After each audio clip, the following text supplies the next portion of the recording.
Bueno, acabamos de disfrutar el concierto de Felipe Latorre eh, y ha sido un concierto muy lindo y queremos felicitarlo. Lo tenemos ahora para conversar un poquito de su historia, de sus estudios, de sus proyectos que se vienen. Él se acaba de titular hace muy poco tiempo en la Universidad de Chile para que nos cuente un poco de eso y comentar un poquito del programa. También él, antes del estreno, ha hecho un lindo concierto educativo, digamos, comentando ya más en profundidad las obras, pero vamos a comentar un poco para conocerlo más. Así que aquí lo tenemos. Felipe, un abrazo, muchas felicitaciones por el concierto y bueno, un gusto de tenerte y conversar un poquito sobre ti en este post-concierto. Muchas gracias. Para mí ha sido un gran honor, un gran privilegio ser parte de la temporada de este año. Estoy muy contento de haber tenido esta oportunidad de grabar este concierto con este programa tan bonito y a libre elección también. Así que nada más que agradecerte por todo. Y bueno, aquí estoy para que conversemos sobre todo lo que nos compete. Bueno, Felipe, para nuestro público que te está conociendo, digamos, y que ha disfrutado del concierto, y para los que también van a ver el concierto después, porque tú sabes que los conciertos van quedando en la lista de reproducción del canal de YouTube, por lo tanto, se pueden volver a disfrutar. Entonces, cuéntanos un poquito, por supuesto que vienes de una familia de músicos por lado y lado, digamos, por todos lados, parte de padre y madre, pero cuéntanos un poquito de ti, tu trayectoria con tus profesores, tus estudios, digamos, y después seguimos conversando del concierto.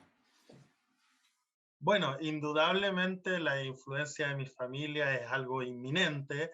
Yo tengo el tremendo privilegio de ser hijo de músico, un privilegio que muchos colegas míos les hubiese encantado haberlo tenido, así que yo estoy muy contento de haber sido bendecido por aquello. Bueno, efectivamente por ambos lados, por el lado paterno, nada menos que mi papá, que él también es pianista y él obviamente siempre quiso que yo también fuera músico. Para mí siempre fue un despertar todas las mañanas y escuchar el piano, fue lo que hizo poco a poco a mí me llamara la atención el instrumento. Y por el lado de mi mamá, que también son artistas, mi mamá es bailarina y también en su familia tenemos muchos músicos, mi abuelo era flautista y compositor, tengo a mi tía que también es flautista, entonces bendecido por ambas partes, yo comencé a tocar piano por ahí por los 5 años con mi papá, o sea, siendo muy, muy, muy joven. Claro, obviamente uno llega, se sienta al teclado y uno está ahí recién aprendiendo las primeras notas, este es el do, este es el si, y poco a poco esto se fue cada vez como manteniendo más, en el sentido de que finalmente, después de muchos años de haber estudiado de forma particular con mi papá, yo decido dedicarme a esto profesionalmente. Entonces ahí es cuando nosotros tomamos la decisión de que yo continúe los estudios en la Facultad de Artes. Y de ahí no me moví hasta el título. Primero yo estuve con el profesor Fernando Cortés Villa, que si bien un gran profesor, muy conocido en todas las aristas, y con él estuve porque yo cuando entré a la Facultad de Artes, habré tenido unos 16 años, a mí me nivelaron, por como había tocado piano de toda la vida, y a mí me pusieron en cuarto básico. Estuve con profesor Cortés unos hasta octavo. Ahí yo me cambié entonces con la gran profesora Paulina Zamora, que ella venía de vuelta de Estados Unidos después de haber estado prácticamente 20 años allá.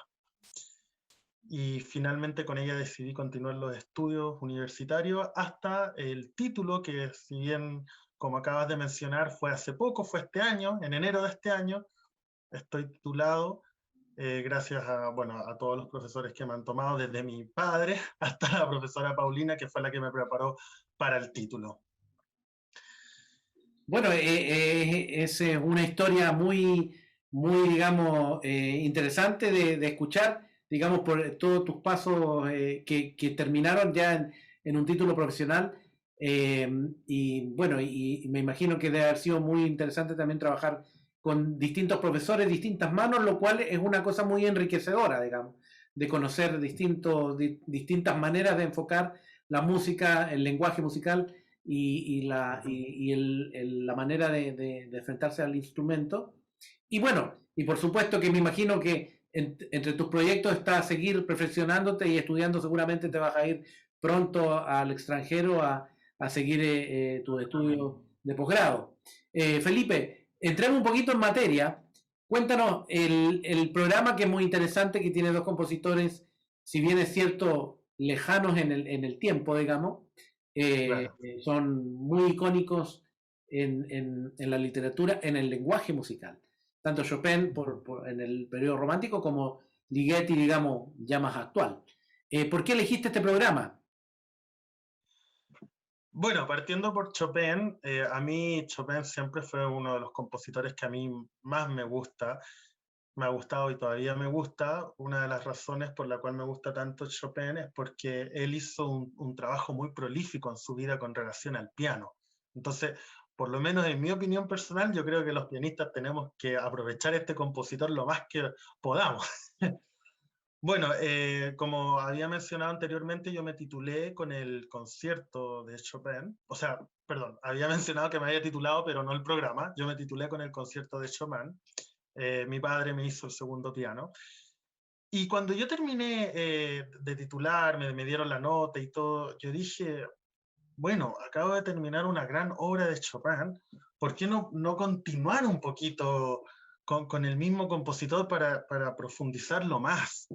Entonces yo dije, bueno, una de las grandes obras que a mí siempre me ha llamado mucho la atención es la sonata número 2, porque aquí Chopin claramente pone un énfasis tremendamente dramático en esta pieza. De hecho, yo me atrevería a decir que esta sonata es una de las piezas más dramáticas que tiene Chopin. Chopin muchas veces se caracteriza por tener melodías muy melancólicas, con una intimidad tremenda, pero esta pieza en efecto tiene un lado muy dramático. Y yo quise continuar con la misma línea y explorar quizás esta parte de Chopin que no la tenía tan explorada, que es como el dramatismo ya ensordecedor.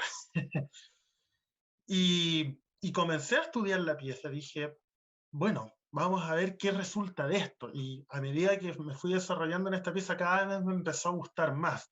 Y también otra de las razones porque tiene el tercer movimiento, que es el icónico, famosa marcha fúnebre, que yo decía, yo como fanático de Chopin tengo que pasar por esta pieza porque es una de las piezas más grandes y conocidas que escribió el compositor. Entonces también creo que me basó mucho en el tercer movimiento, que a todo esto me encanta, es un movimiento espectacular. Entonces, ese lado un poco por Chopin, querer continuar con la trayectoria.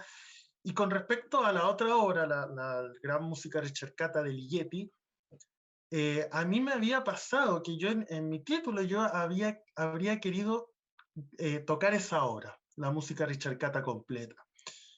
De hecho, en un principio mi título era El concierto de Chopin más la música ricercata.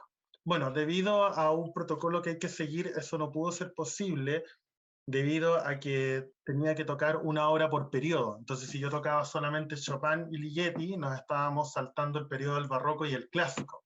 Entonces, lo que finalmente hice fue tocar una parte de la música ricercata, que no fueron más que 3 micropiezas de las 11 que tiene, y el resto lo hice con otras piezas de otros periodos. Entonces, ¿qué es lo que a mí me pasó en el título? Que me quedé con ganas de tocar la obra entera, aprovechando también que es una obra que yo había estudiado con el profesor Andrés Mopuán en el taller del siglo XX, que lamentablemente por razones de paros y tomas yo nunca lo pude presentar. Entonces ya era como la segunda vez que yo no podía tocar la música de Richard Cata. La primera vez lo intenté hacer en el ramo de taller del siglo XX con el profesor Mopuán, después traté de hacerlo en mi título, me dejaron solo tocar una partecita, pero ahora se me dio la oportunidad de tocarla entera, entonces dije ya, voy a aprovechar esta oportunidad.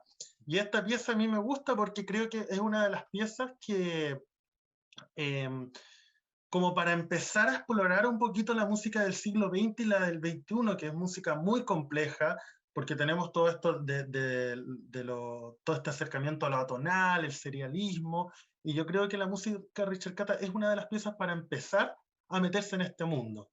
porque también, por supuesto, después tenemos piezas de Messiaen, qué sé yo, la Turangalila, por ejemplo, que eso ya es de una complejidad enorme, entonces yo creo que ahí uno tiene que tener como más carrera. Entonces yo creo que la música de Richard Catra es una buena pieza inicial para meterse en ese mundo.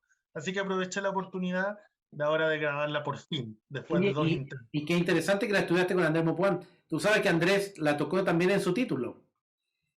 Sí, él me lo Claro, comentó, por claro, supuesto. claro, claro, porque Andrés, que es un gran compositor, también es un gran pianista, tú sabes, y estuvo muchos años, digamos, estudiando piano, pero él después derivó a la composición y el piano quedó como una segunda especialidad, pero no se tituló y se fue a Alemania, hizo todos sus estudios y ya mayor, más grande, digamos, en uno de los años, en una de las vueltas, quiso él titularse. Y recuerdo que su concierto de título se hizo en el Teatro Oriente. Ni siquiera en la facultad, por algún motivo, no sé, bueno, en ese momento había un piano Wissendorfer Imperial en el Teatro Oriente, y bueno, y Andrés tocó su examen ahí, me acuerdo que yo fui, y tocó justamente la música de Richard Catra dentro de su programa, y algunas cosas de Liszt, un lindo programa. Así que qué interesante que lo trabajaste también con él. Oye, Felipe, yo creo que el público ha quedado, pero también va a quedar encantado de escuchar tu experiencia con la música, con las dos obras que interpretaste en este programa. Y yo te quiero felicitar nuevamente porque además es un programa enorme, de mucha responsabilidad y muy lindo por lo demás. Así que va a ser un material que va a quedar para el público ahí para seguir disfrutándolo las veces que quieran. Entonces, un abrazo grande y esperamos encontrarnos nuevamente y también ojalá pronto de manera presencial, con conciertos presenciales y Yo desearte encantado. también mucho éxito en tu futuro porque yo sé que tus proyectos están de seguir estudios de posgrado en el exterior y eso seguramente va a ser una cosa que va a suceder apenas se pueda, porque todavía esta cosa se está recién abriendo y no sabemos si esto terminó, está terminando o está continuando, no sé, lo de la pandemia. Pero en fin, no sé si quieres despedirte del público con unas pequeñas palabras para ya ir cerrando esta pequeña entrevista. Bueno, ojalá hayan disfrutado de lo que fue mi desempeño en estas dos grandes obras. Estoy, bueno, muy feliz, te agradezco a ti tremendamente, también a Ivanka, se nos viene un programa juntos, así que ahí también le estamos poniendo harto empeño y agradezco en general a Fundación Pianos para Chile porque yo creo que están haciendo, o sea, no yo creo, yo estoy seguro de que están haciendo un gran trabajo con la música, con la divulgación del arte, que es algo tan importante. Y así que espero que se sigan saliendo más proyectos y nada más que agradecerles infinitamente por la oportunidad de trabajar con ustedes. Y bueno, nosotros también agradecidos porque una cosa importante es digamos, que la música se transforme en nuestro país en una profesión totalmente viable, por lo tanto, tenemos que todos empujar para que haya más conciertos, para que la educación también sea permeada por los conciertos. Por eso es tan importante esto que hacemos en el Facebook Live, esperando el concierto, una especie de aperitivo, digamos, explicando las obras, o sea, haciendo todo un ambiente para esperar digamos, el estreno que cada sábado tenemos a las 12 del día con el Facebook Live como concierto educativo a las 11 esperando el concierto. Entonces, Felipe, un abrazo nuevamente y a nuestro público, invitarlo para que siga acompañándonos cada sábado en este mismo formato. Ya se va a hacer una tradición que los sábados a mediodía son los conciertos de la temporada 2021, 2022, 2023, esperemos, y 2052 también. Así que esperamos que todos los sábados nos podamos encontrar en estas transmisiones. Un abrazo y a todo el público que nos sigan escuchando y compartiendo la música, una de las mejores maneras de vivir, la vida en la música. Un abrazo, Felipe, que estés muy bien. Hasta luego, nos Adiós. vemos. Gracias, gracias.